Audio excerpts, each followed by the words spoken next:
Oui, c'est vrai, Barbara, ce n'est pas une première. C'était il y a 35 ans, élection de juin 1984. Le Parti travailliste, emmené alors par Shimon Peres, favori dans les sondages, n'obtient que 44 sièges contre 41 pour le Likoud d'Yitzhak Shamir. Le président Chaim Herzog confie alors au vainqueur la composition du gouvernement, mais voilà, les partis religieux, en inlassables arbitres de la vie politique israélienne, refusent catégoriquement de rejoindre la coalition de gauche. Et pour sortir de l'impasse, le président, en ancien diplomate chevronné, va proposer alors un mécanisme de rotation tout à fait original. Shimon Peres va diriger un gouvernement d'union nationale pendant les 2 premières années, avant de céder sa place à Yitzhak Shamir de 86 à 88.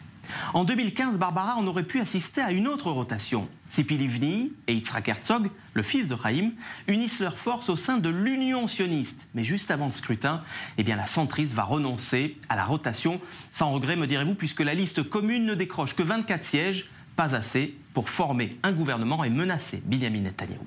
Alors que prévoit au juste l'accord passé entre Benny Gantz et Yair Lapid? Il prévoit une rotation au poste de Premier ministre. Si la liste bleu-blanc arrivait en tête, c'est Benny Gantz qui s'installerait le premier rue Balfour pour une période de 2 ans et demi, alors que Lapid, lui, serait ministre des Affaires étrangères.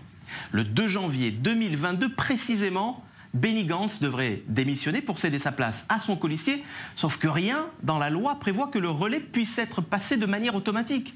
La loi fondamentale sur le gouvernement, qui fait office de loi constitutionnelle, elle prévoit que la démission du Premier ministre entraîne automatiquement celle du gouvernement. Yair Lapid devra donc obtenir du président la tâche de former un nouveau gouvernement et s'assurer qu'il conserve la majorité du gouvernement sortant. C'est un risque donc, mais les 2 hommes, Benny Gantz et Yair Lapid, ont prévu de colmater la brèche en s'engageant tous les deux à amender la loi s'il le faut pour assurer leur passation de pouvoir.